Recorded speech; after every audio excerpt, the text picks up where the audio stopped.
Hey, alrighty.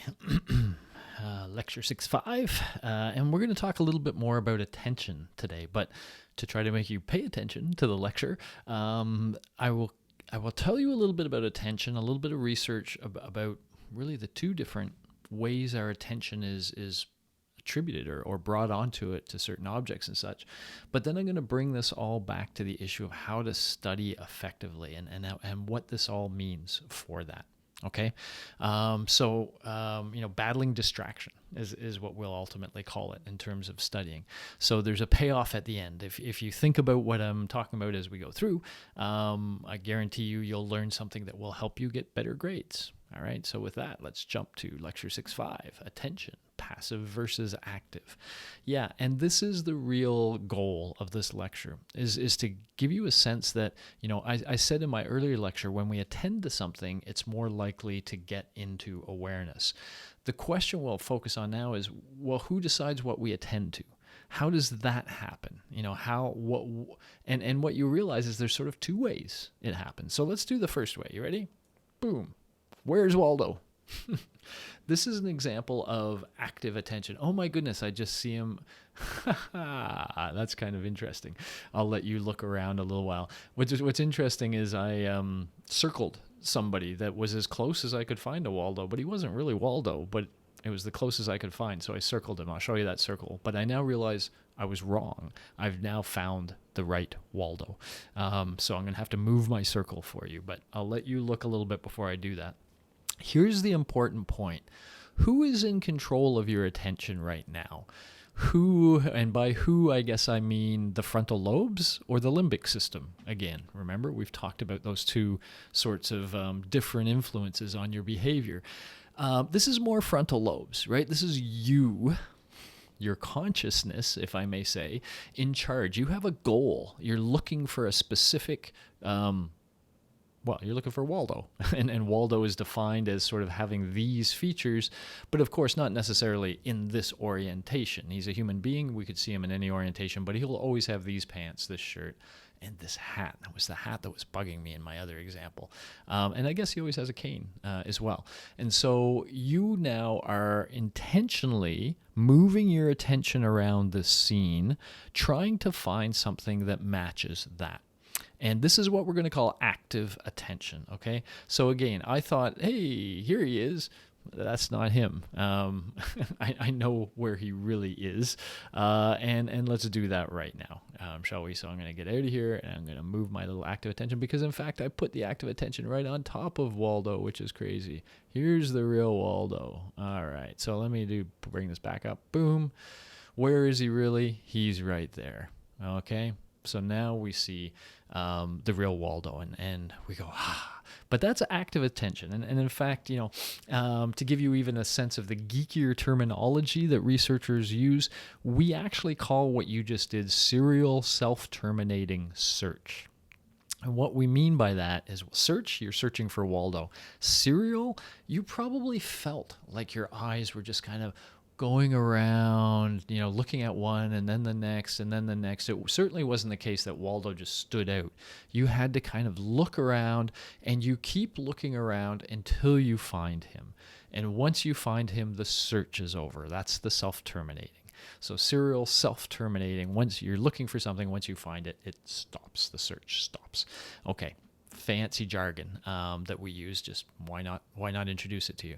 The core point here, though, is that you are the one controlling your attention. Your frontal lobes, your goals, your conscious mind is the one controlling the attention here. Okay, now let's compare that to passive attention. So passive attention is when a sudden onset of light or sound. Oh, what was that? A sudden onset of light or other stimulation can automatically pull our attention to that stimulation. When something just pops up and pops away, we tend to look at it. Now, keep in mind, so we're now going back to limbic system, right? This is a very primitive system. And if something suddenly popped up in our world, it might be a predator if we talk the ancient world, and we'd better get our attention over to it. We don't want something just to pop up and we're like, blase, and the predator comes up and eats us, right? If something new suddenly enters our world, it makes a lot of sense to attend to it. And let's talk evolution here a little bit. The idea here would be, well, maybe some people attended to things that popped up and other people didn't. Well, yeah, so the ones that didn't probably got eaten before they could reproduce and have children, because, the people who are attending to those things are more likely to survive and therefore reproduce and have children, and therefore we are the descendants of individuals who attended to things when they suddenly appeared and disappeared in our environment. Okay. I mentioned here that salient stimuli can also grab our attention, pull our attention. We talked about this a little bit in the cocktail party phenomenon, that our name, for example, can pull our attention. So I'm using the word pull here. And this is the real difference. With active, we are moving our attention around and we are in control of the movement of the attention. With passive, it's the environment that pulls our attention somewhere, whether we want it there or not. Okay? So we just automatically look at these things as they pop up. They kind of pull us around. Okay, so cool. You get the idea. Here, I want to tell you about a research project that tries to get at this and tries to sort of, this is one of the fun things we sometimes do. Fun. Geeky fun, but it's fun nonetheless. We will say, okay, so there's this process that pulls attention certain places, and there's this ability to sort of consciously control attention. What if we put these two in competition with each other? Who would win? Okay, so how do we do that? Well, we do that using something called the anti-saccade task. So let me come to the anti-saccade. Let's start with the pro-saccade. In the pro-saccade version, people would be told, start by fixating your eye on the center. And then either to the left or the right, this is a case where it's to the right, a dot will appear. And when that dot appears, what we want you to do is move your attention to the dot. So in a pro-saccade, your goal is to move your attention towards the thing that just appears, which is the same as your natural tendency, right? So your active and your passive attention are both doing the same thing in this case. They have the same ultimate effect. They bring your attention to here. They either pull your attention, the passive forces, or you guide your attention over there because that's what you're supposed to do. Okay. Now in the anti-saccade task, this is where we oppose them, and this is kind of cool. What you're told is focus here. A dot will appear on one side or the other. What we want you to do is to move your attention in the direction opposite of where the dot appears. So we see here the dot appears to the right, and this person is shifting their attention to the left. Okay, so they're going anti. So a saccade is an eye movement, by the way, and so they're doing an anti-saccade, meaning moving away from the stimulation, where here they're moving towards the stimulation. Okay, the passive attention will always try to pull you to that stimulation. That onset will always try to pull you there, and in this condition, your task is to try to overcome that. No, don't look over there. Look the opposite way.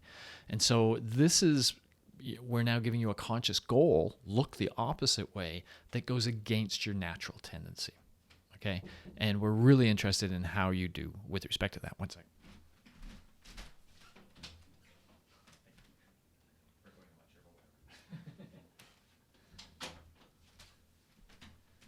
All right. Tea delivery. Very civilized. Okay. So what can we now do with this anti-saccade task? Well, so let me show you these diagrams and let's work through it slowly. So we're going to look at these two conditions, what we call a pro-saccade, you've seen that on the left, the correct anti-saccade, and an anti-saccade error. Okay, so let's go through these slowly. So first of all, if we just do that pro-saccade thing, so here, you start in the middle, but then something pops up and you're supposed to look there, and what we're seeing is it takes you a little while to sort of process that something popped up. This is how many milliseconds, but after like about 400 milliseconds, 4/10 of a second, something like that, you move your eyes over where they should be. Okay, you move your eyes over here. So this is going towards, anytime it's positive like this, it's going towards the flash, towards the dot. And in this case, of course, that's exactly what you were asked to do. So everything's fine here. The anti-saccade is, of course, the interesting one. This is where you have to go against your natural tendency. So this is someone who does it correctly. You see, they do eventually look the opposite direction. So again, a positive means they're going towards the flash. Negative means they're going away from the flash. That's what they're supposed to do, right? They're supposed to note the flash and then move their attention the other way, move their eyes, I should say, the other way. And we can, I wasn't clear about this. I should have been. We can track their eyes. We have little cameras and we can see how quick their eyes move. And that's exactly what you're seeing here. You're seeing that, okay, eventually the eyes move to that left side as they're supposed to. But the important part here is look how much longer this takes than this, okay? When these two things are working together, active attention and passive attention, it's very quick to go look at the flash.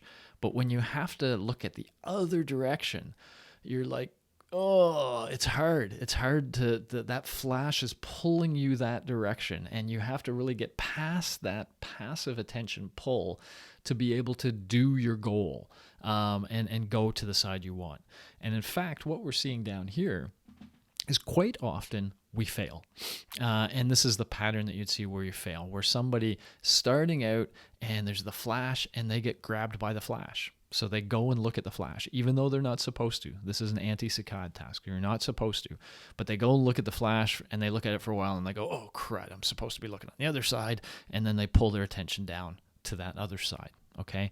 And so one of the things with the anti-saccade task is you see both of these, okay? Sometimes this passive attention just takes over, even though it's not the person's will, not their goal.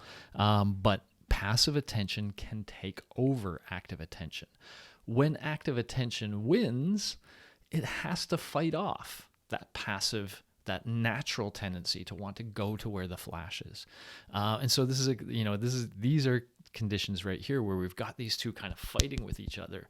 And you see that, yeah, sometimes the conscious mind wins, but it takes it a while to win. And in fact, sometimes it doesn't win at all. The unconscious mind wins and pulls our attention to the flash before the conscious mind can kind of get in there and go, okay, come on, let's get back to where we're supposed to be. Okay, so this is in some sense is an encapsulation of this whole idea of us having these two different selves: the frontal lobes, the limbic system. The limbic system being much more primitive, being much more focused on keeping us alive, and therefore wanting us to look at things that just flash right up. But our conscious mind may have goals that differ from that, and sometimes if our conscious goals differ from our natural instincts, then it can be effortful to make those conscious goals come to life.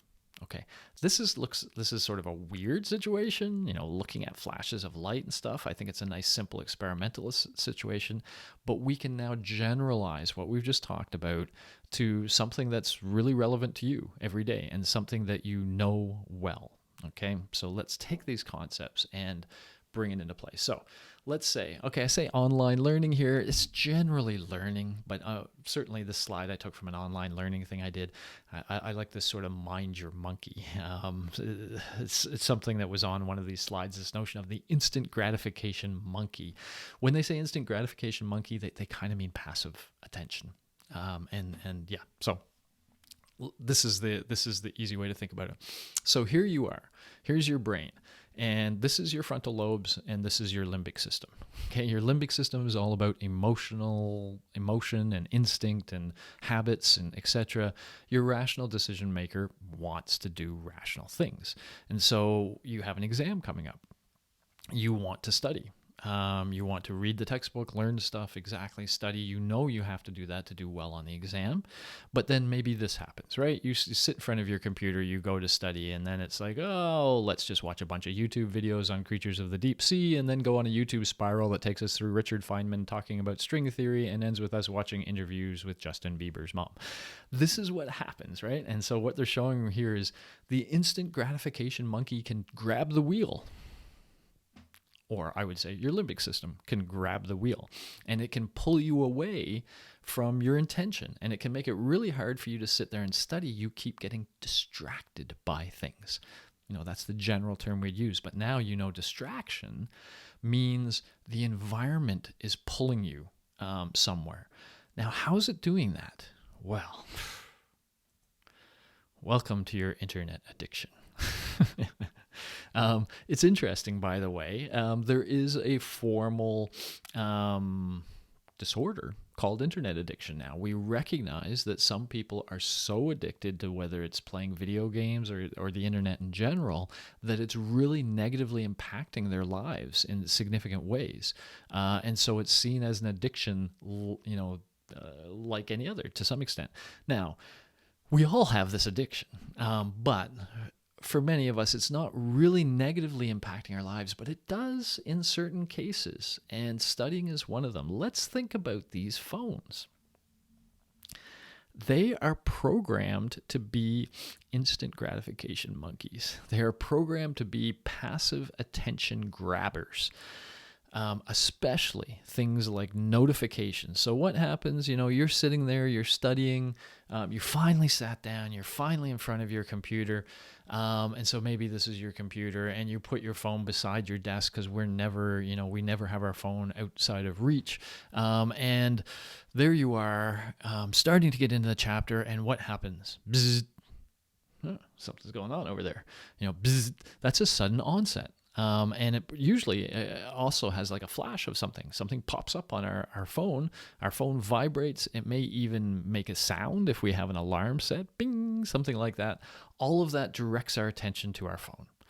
If we have our phone feeding our computer, then, maybe someone sends us a text message and right across our computer, right where we're staring and trying to study, right there is a little thing. Oh, grabs our attention, right? That's passive attention. Oh, so-and-so is asking what I'm doing Saturday night. Boom, I'm distracted, right? There I go. And so these phones are constant sources of distraction, even when they're not sending us notifications, even when they're not actively distracting us, we still sometimes think, oh, there might have been something cool that happened. Maybe somebody responded to my post, maybe whatever. And, oh, I'd like to go check that. And we get pulled again to our phone because of something like that. So the point I'm making to you is the biggest enemy of your ability to sit and focus on studying is technology. And especially, the kinds of things that phones, social media, that kind of stuff.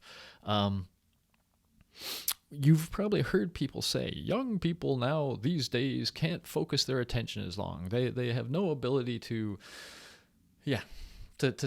attend to something for any period of time. I don't think your ability to attend is any worse than our ability to attend. But I think you've embraced a world full of distractions and full of things that are constantly pulling your attention somewhere else, full of passive attention grabbers. And that's why you can't attend. Not that you don't have the ability to attend, but that you're much more likely to get distracted in the process than older people who maybe aren't as plugged in, so to speak. Okay? So, what's this all mean for studying? You can find more information here, but very common sense. Once you understand the science of attention and how attention works and how it is opposing your desire to focus and study, then you have some very clear ways of doing things, of optimizing your study. So first of all, create an area you use only for learning. I have a little depiction of what that area could look like there, but this is for other psychological reasons, but don't sit on your bed and try to learn. Your bed is a place to sleep, and your brain, you want your bed to be associated with sleep.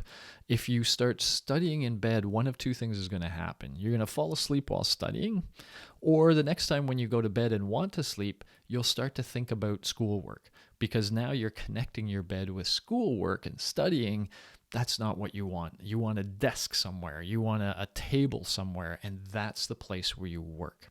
Okay, a defined space. Now, most critical Do not bring your cell phone with you when you are in your learning space. I know this sounds crazy, but you can be apart from your cell phone. In fact, one of the really fun things I like to show students is there's this thing on the side here. I don't know if you know about it. It's called a power button. It's amazing. You can push it and hold it, and your phone goes to sleep. It shuts up. Some of you are thinking, gasp, what? It's not on? That is the best thing you could do. Turn your cell phone off. Let it be off for an hour or two while you're studying. You can turn it on after study, and I guarantee you will probably have missed nothing of importance during that time. We have this notion of fear of missing out, right? Worrying that you're missing something. Get over that. What you're missing is the opportunity to study well. You're missing the opportunity to show the professor and the university what you're really capable of, because you're being disabled by your technology. It's continually distracting you.